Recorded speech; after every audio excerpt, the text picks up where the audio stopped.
भागवत नवनीत भाग 1 शुक जन्म की कथा। महर्षि व्यास आदि नारायण परमात्मा के स्वरूप है। श्री शुकदेव जी महाराज भगवान शंकर के स्वरूप हैं।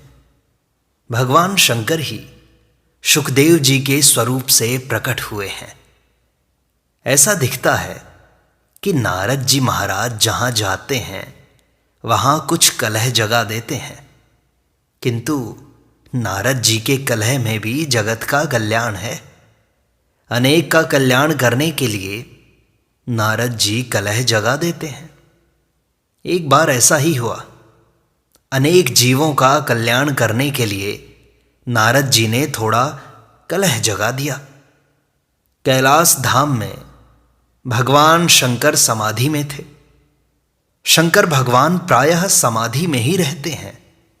समाधि से जागते हैं तब कथा करते हैं। कथा की समाप्ति हो तब समाधि में बैठ जाते हैं।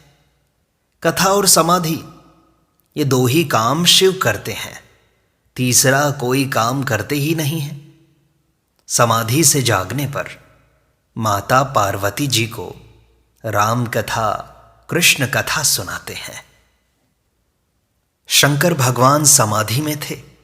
माता पार्वती जी शिवलिंग की स्थापना करती हैं, शिव जी की पूजा करती हैं। शिव स्वरूप दिव्य है। शालग्राम नारायण का निराकार स्वरूप है। शालग्राम में हाथ पांव मुख नहीं है। नारायण के निराकार स्वरूप की भी पूजा होती है और नारायण के साकार स्वरूप की भी पूजा होती है। शिवलिंग भगवान शंकर का निराकार स्वरूप है। लिंग शब्द का अर्थ है शिव स्वरूप। भगवान शंकर समाधि में हैं। माता पार्वती जी ने शिव जी की स्थापना की, शिव जी की पूजा करती हैं। पूजा पूर्ण हुई, उसी समय नारद जी वहां आ गए। माता जी को आनंद हुआ। उन्होंने शंकर भगवान को भोग लगाया था, सो शिव प्रसाद नारद जी को भी दे दिया। नारद जी प्रसाद खाकर प्रसन्न हुए। नारद जी ने विचार किया, यह प्रसाद जो आज मुझे मिला है, ऐसा प्रसाद जगत के अनेक जीवों को भी मिले, इसलिए मैं थोड़ा कलह जगा दूं। प्रसाद स्वीकार करके नारद जी ने माता पार्वती जी की बहुत प्रशंसा की। भगवान शंकर तो पूर्ण निष्काम हैं। शिव जी ने कामदेव को जला दिया है। वे तो पूर्ण निष्काम हैं, तो भी आपके साथ उन्होंने लग्न किया है। आप शिव शक्ति हो। माता जी की नारद प्रशंसा करते हैं। माता जी ने कहा, नारद तू मेरी प्रशंसा करता है, उनके लिए मैंने कैसी कठिन तपश्चर्या की है यह मेरा मन ही जानता है। बहुत दिन तक मैं पान पत्ते खाती रही, बहुत दिन तक पवन का भक्षण करती रही, बहुत दिन तक मैं जल के ऊपर रही। मैंने बहुत तपश्चर्या की है। नारद जी ने हाथ जोड़कर कहा, माता जी आपकी तपश्चर्या तो बहुत है, ऐसी तपश्चर्या कोई नहीं कर सकता है। आपने इतनी तपश्चर्या की, ठीक है, किंतु मुझे कहना तो नहीं चाहिए। यह पुरुष स्वभाव ही ऐसा निष्ठुर होता है। स्त्री सर्वरीति से भोग देती है, तो भी पुरुष थोड़ा कपट तो करता ही है। मुझे कहना तो नहीं चाहिए, पर क्षमा करें। शंकर भगवान आपसे भी थोड़ी बातें छिपाते हैं। ऐसा नहीं करना चाहिए। आपने सर्वस्व अर्पण किया है। नहीं, ऐसी कोई बात नहीं जो मुझसे उन्होंने छिपाई हो, माता जी ने कहा। नारद जी बोले, माता जी मुझे बोलना ठीक नहीं है। मैं इतना ही कहता हूं कि उनके गले में जो मुंड माला है वह किसके मस्तक की है यह आप जानती नहीं हो। कदाचित आप पूछो तो भी वे बताने वाले नहीं हैं। जय श्रीमन नारायण। अब मैं जाता हूं। माता जी को इतना कहा और नारद जी चले गए। माता जी ने विचार किया कि आज समाधि से जागने के बाद सर्वप्रथम मैं यही प्रश्न पूछूंगी, किसके मस्तक की माला आप गले में रखते हो? नारद जी ने मुझसे कहा है कि आप पूछोगी तो भी नहीं बताएंगे। भगवान शंकर समाधि से जागते हैं, सीताराम सीताराम सीताराम बोलते हैं। माता पार्वती जी शिव जी को अतिशय प्रिय हैं। इसका एक कारण है, वेदों में ऐसा वर्णन है कि पार्वती माता ब्रह्म विद्या है, शिव ब्रह्म रूप है। ब्रह्म विद्या के अधीन रहता है। भगवान शंकर को समाधि में जो आनंद मिलता है, जागने के बाद माता पार्वती शिवजी को वही आनंद देती हैं। माता पार्वती जी ऐसा प्रश्न पूछती हैं कि शंकर भगवान को कथा कहनी पड़ती है। कथा में जगत की विस्मृति हो जाती है, समाधि में भी जगत की विस्मृति होती है, और कथा में भी जो आनंद शिवजी को समाधि में मिलता है, जागने पर वही आनंद माता पार्वती जी उनको देती हैं। भगवान शंकर को इसलिए माता पार्वती जी अतिशय प्रिय लगती हैं। पार्वती माता ने कहा, महाराज आज आपसे कुछ पूछना है। शिवजी ने विचार किया कि मेरे राम की कुछ कथा पूछेंगी या मेरे श्री कृष्ण की लीला का कोई प्रश्न करेंगी। पार्वती माता ने पूछा कि आपके गले में जो मुंड माला है वह किसके मस्तक की है, यह मुझे बताओ। शिवजी ने कहा, यह क्या पूछती हो? कुछ और पूछो, मैं राम कथा कहूं या कृष्ण कथा कहूं? माताजी ने विचार किया कि नारद कहते थे वह बात झूठी नहीं है, इन्हें कहने की इच्छा नहीं है। कहते हैं कि राम कथा कहूं या कृष्ण कथा कहूं। वे बोली, मुझे आज राम जी की कथा सुननी नहीं है, कृष्ण कथा भी सुननी नहीं है। आपके गले में जो मुंड माला है वह किसके मस्तक की है, यही बताओ, दूसरा कुछ भी सुनना नहीं है। शंकर भगवान को आश्चर्य हुआ, आज तक कभी ऐसा प्रश्न पूछा नहीं, आज इसको कोई गुरु मिला है ऐसा लगता है। शिवजी ने स्मित हास्य किया और कहा, देवी ये सब बातें कहूंगा तो तुम्हें दुख होगा। माताजी ने कहा, भले ही दुख हो, किंतु मुझे यही जानना है आप किसके मस्तक की माला गले में रखते हो। शंकर भगवान पार्वती जी के हठ को देखते हुए कथा कहना प्रारंभ करते हैं। भगवान शंकर कहते हैं, हे पार्वती, कथा में समाधि लगती है, समाधि का आनंद आता है। जिसका मन बिगड़ा हुआ है, जिसका मन मलिन है, उसको कथा में आलस्य आता है। कथा में मन चंचल होता है। जिसका मन शुद्ध है उसको कथा में परमात्मा का प्रत्यक्ष दर्शन होता है। यह कथा ऐसी है कि कदाचित तुमको समाधि लग जाए तो मैं आंख बंद करके कथा कहता हूं।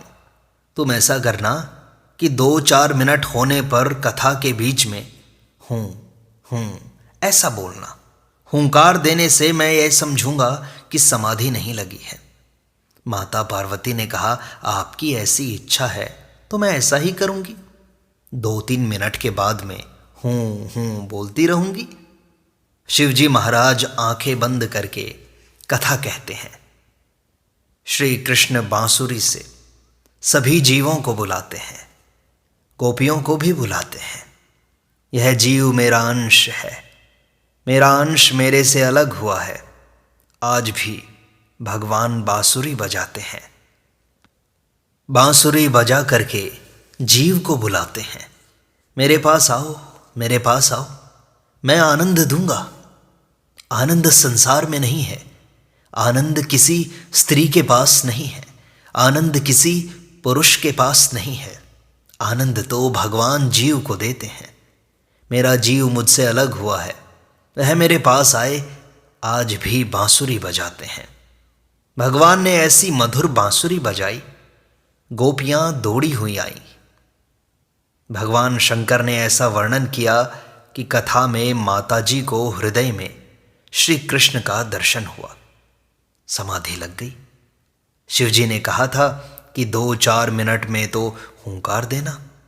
समाधि लगने के बाद कौन हुंकार दे? रास लीला का वर्णन शंकर भगवान करते हैं। ये स्त्री पुरुष के मिलन की कथा नहीं है, शुद्ध ईश्वर जीव के मिलन का वर्णन है। शिवजी महाराज ने ऐसी मधुर कथा कही कि पार्वती जी को समाधि लग गई। हृदय में परमात्मा का दर्शन हुआ है, आनंद में परमात्मा के साथ एक हो गई हैं। अब हुंकार कौन भरे? भगवान की लीला है। वटवृक्ष की छाया में एकांत में शंकर भगवान माता पार्वती जी को यह कथा सुनाते थे। उस समय एक तोता वहां मौजूद था। सभी को बाहर निकाला था, तोता वहां रह गया था। वह तोता सुनता था। शिवजी के मुख से उसने कथा सुनी। वह कथा सुनने से उसको ज्ञान हो गया। भगवान शंकर कथा कहते थे। उसने देखा माता पार्वती जी तो समाधि में है, आगे की अभी बहुत लीला बाकी है। द्वारका लीला बाकी है, 11 स्कंध की लीला बाकी है। हुंकार फूटती नहीं है। कदाचित शिवजी आंख खोलें और शिवजी को खबर पड़े कि पार्वती जी की तो समाधि लगी है, तो वे आगे की कथा कहेंगे नहीं। तोते को ज्ञान हुआ था, सो तोते ने माता पार्वती जी के जैसा शब्द किया, हूं हूं, हुंकार भरने लगा। शंकर भगवान को खबर नहीं है कौन कथा सुन रहा है। माता जी को तो समाधि लगी है। शिवजी ने ऐसा दिव्य वर्णन किया। तोता कथा सुन रहा था। 10 स्कंध की कथा परिपूर्ण हुई। 11 स्कंध परिपूर्ण हुआ। 12 स्कंध की समाप्ति हुई। समाप्ति में शिवजी ने भगवान का जय जयकार किया और आंख खोलते हैं। माता जी तो समाधि में है। देवी देवी कौन सुनता है? समाधि लगी है। शिवजी को आश्चर्य हुआ कि कब इसको समाधि लगी, मुझे कुछ खबर ही नहीं पड़ी। ये समाधि में है तो हुंकार कौन बोलता है? शिवजी देखने लगे। वटवृक्ष के पेड़ के ऊपर एक तोता बैठा था। शिवजी की कृपा से शिवजी के मुख से निकली हुई दिव्य कथा सुनकर वह ज्ञानी हो गया था, आनंद में मस्त हो गया था। इसने कथा सुनी है। फिर शिवजी को थोड़ा ठीक नहीं लगा। वे तोते को मारने के लिए दौड़े। आज तक मैंने किसी को भी यह अमर कथा नहीं सुनाई। पार्वती जी तो समाधि में है, वह तोता वहां से उड़ता है, घबराया है। कैलाश के पास ही व्यास नारायण का दिव्य आश्रम है। महर्षि व्यास ने भागवत की रचना की है। भागवत की रचना करने के बाद व्यास जी चिंता में हैं कि मेरी भागवत की कथा कौन करेगा। बड़े बड़े ऋषि व्यास जी के शिष्य हैं, मांगते हैं। किसी को ऋग्वेद दिया, किसी को यजुर्वेद दिया, किसी को महाभारत दिया, भागवत नहीं दी।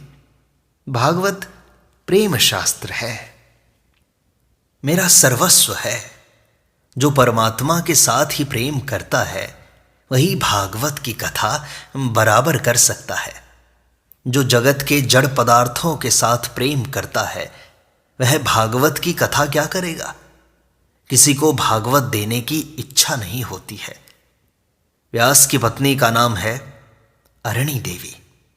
वृद्धावस्था में ऐसी इच्छा हुई कि शंकर भगवान मेरे पुत्र हों, मैं भागवत उनको दे दूंगा, वे भागवत की कथा करेंगे। यह मेरा सर्वस्व है। इसके लायक तो भगवान शंकर हैं बस। श्री कृष्ण ही शिवजी का धन है।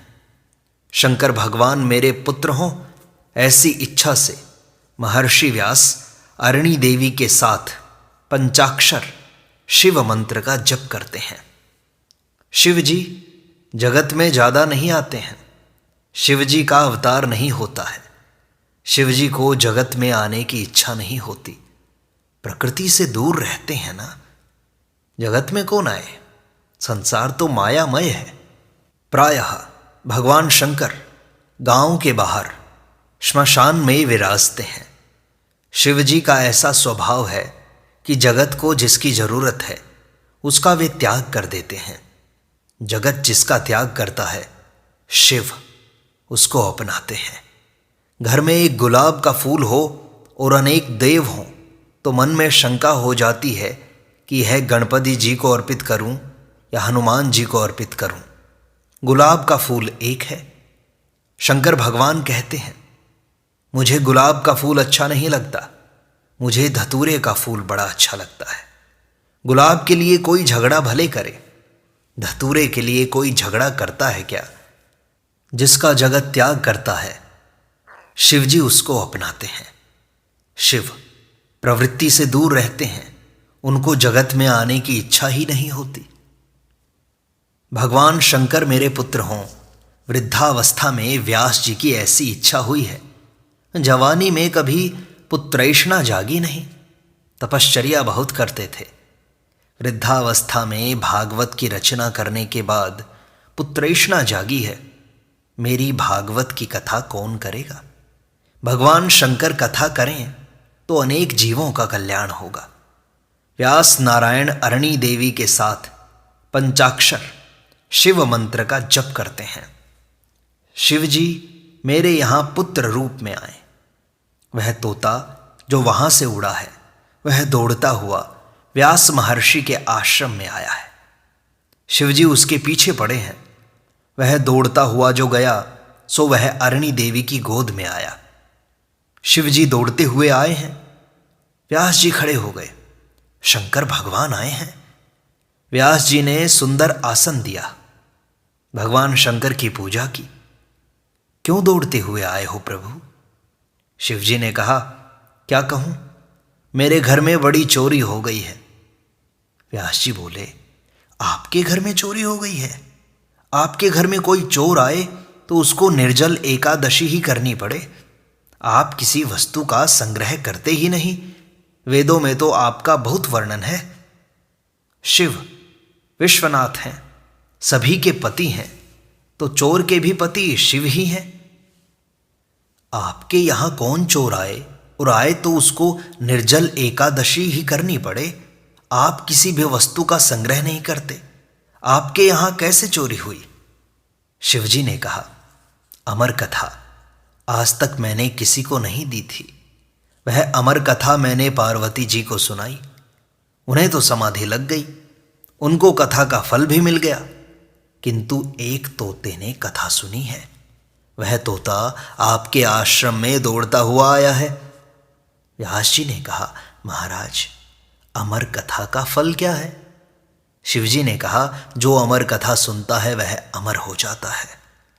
व्यास जी ने कहा, महाराज आपके मुख से जिसने अमर कथा सुनी उसको तो मुझे ऐसा लगता है आप भी नहीं मार सकते।